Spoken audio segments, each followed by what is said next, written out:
What's going on, everyone? Kurt Weidner here in Team Animal Training Center. Hope you're all having a great weekend. Today, what I want to talk about is conditioning, and specifically conditioning that's going to help you improve your performance, both in your lifts or as an athlete, either one, whatever is applicable. If you know anything about me and you follow me and you kind of know my methodology with respect to training, then you probably know that I'm a big fan of anaerobic conditioning, HIIT training, and performance-related training. So I really am not an advocate of getting on a treadmill and trudging away for 20 or 30 minutes because, I learned to walk a long time ago and I'm pretty decent at it. I just don't see the need to improve that skill. It kind of comes intrinsically to me.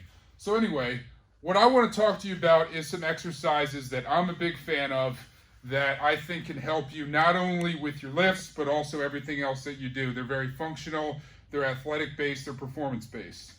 So before I do that, what I want to talk about is two main things that these revolve around. So first of all, the most important thing to understand when it comes to sports, when it comes to lifting, all of your power is generated through your hips. If you look at all of your big movements in the gym, okay, whether you're talking about a squat, you're talking about a deadlift, you're talking about a power clean, a snatch, all your power comes from the hips. It's all about hip extension, okay? You're going from a position of flexion in your waist, or your hips, okay, to extension. That's the first point you need to remember. So, a lot of our conditioning, if we train ourselves to be explosive through our hips and get explosive hip extension, we're going to be better at everything else that we do in the gym. The second thing, when you think about sports, every single sport, and I don't care what sport you're talking about, again, power comes through the hips, all right? If you're swinging a baseball bat, if you're swinging a golf club, if you're throwing a baseball, if you're throwing a punch, it's all about hip transfer, okay? But you're also combining it with rotational power through your core and your torso. So what we're going to look at is a few exercises that combine not only that hip extension, but that hip extension combined with the rotation, because that's something that's going to enable you to perform better, especially for athletes. It's awesome. And even if you're not an athlete, it's just fun to do. I mean, this stuff is, to me, a lot more exciting than, again, trudging along on a treadmill or a stair mill or whatever. Who wants to do that? So, let's get right to it. First four exercises, these are designed to be a straight hip extension. One of the simplest that everybody's familiar with, okay? You ought to be familiar with it, is a kettlebell swing, okay? A kettlebell swing is something that a lot of people can do wrong. So first of all, when you do a kettlebell swing, once you're warmed up, you need to do this with a decent amount of weight. The whole idea here is to shift your hips forward. Ice Cube had it right when he said, put your ass into it, okay?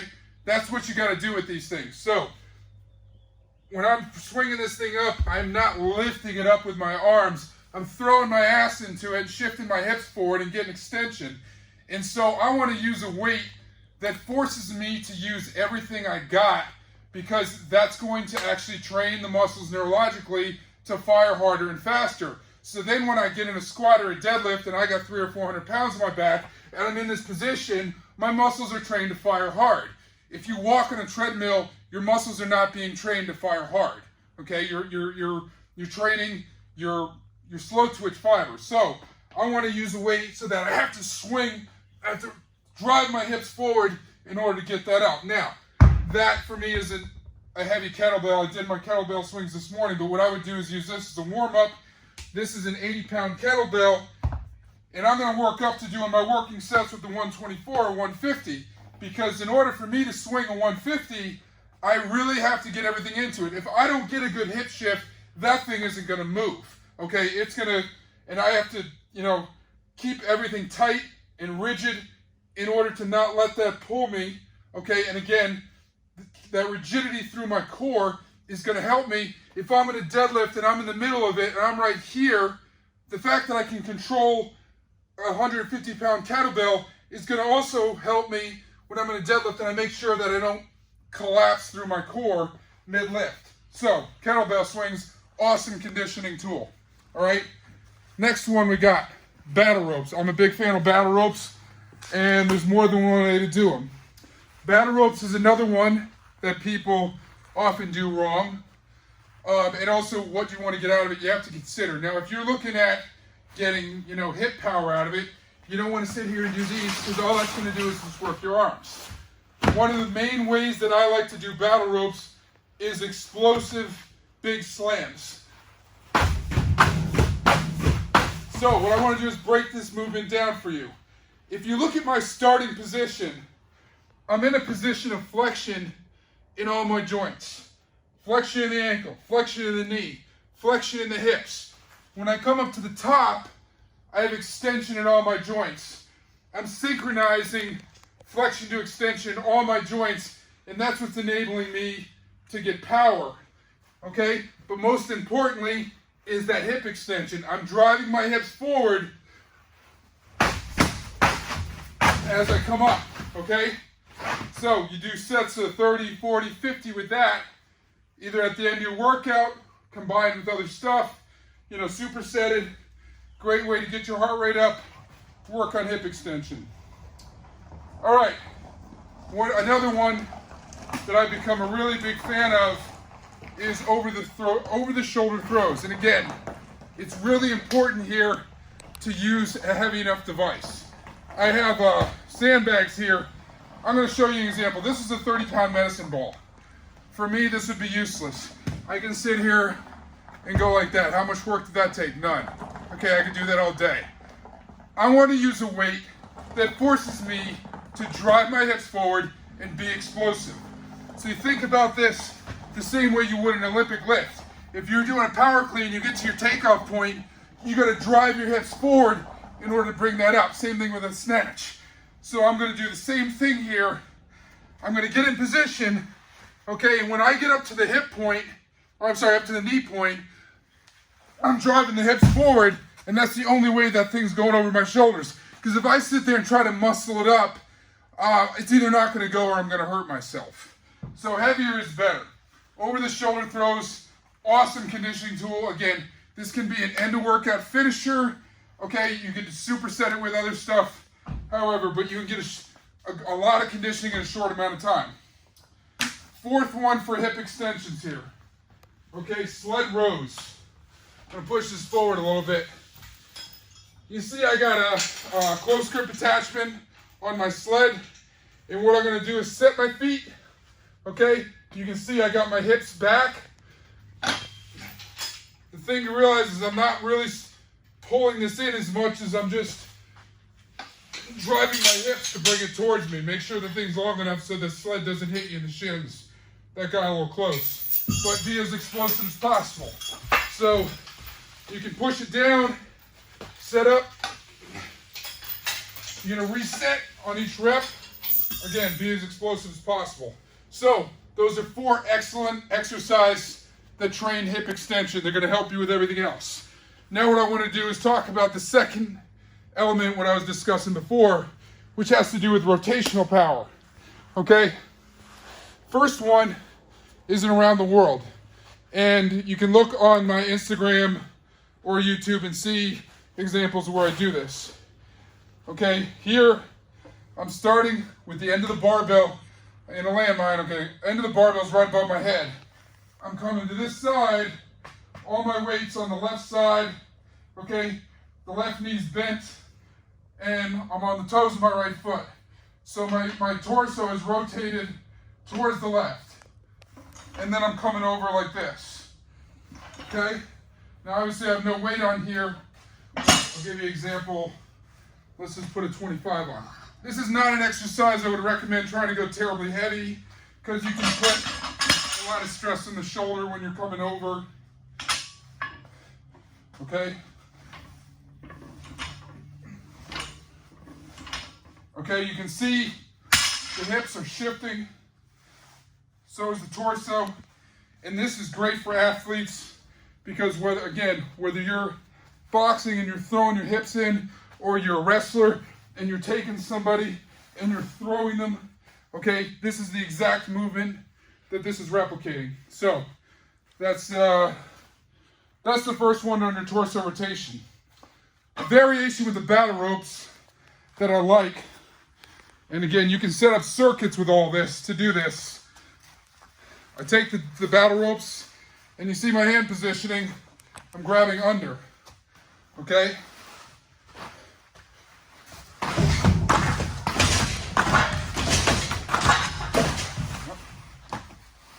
Got stuck there.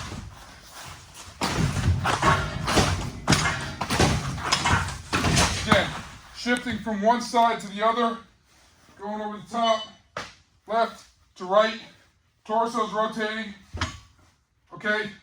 Hip transfer, the weight's going from one side to the other. Mimics what you're gonna do in a lot of athletic endeavors.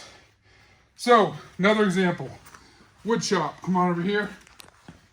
This is a cable wood chop.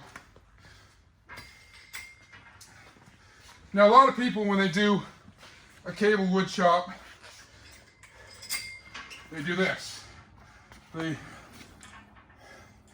that's fine for building core strength, okay?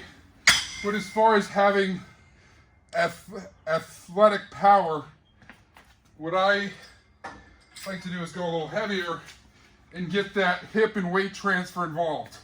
So when I start, same as the last two, I'm on one foot, okay? And then I'm coming through. And I'll actually do these and try to do these pretty heavy. So we go up a little here. You get a little weight on there, and you have to get some shifting in, or it's not going to move. Show you that from the other side.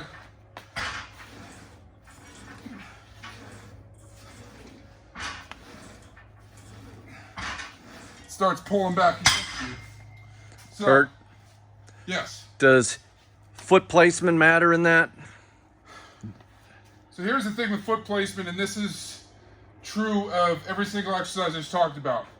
Think about the stance that you want to be in whatever your endeavor is.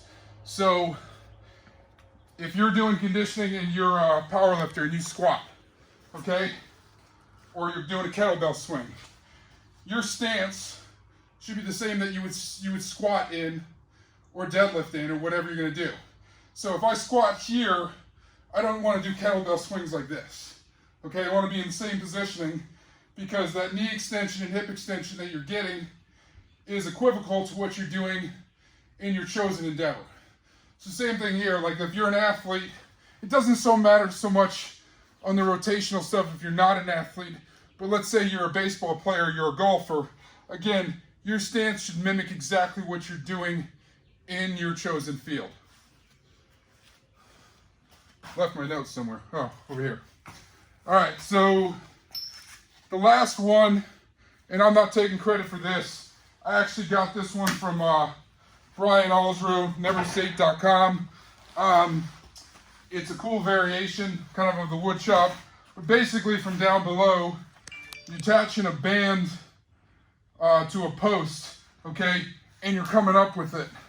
So you can do alternating side to side. You can do all one side, but you're coming up fast. And what you can see is I'm shifting my hips. The right hip is shifting this way. My weight's on my left leg, and I'm finishing here, okay? Same thing going this side.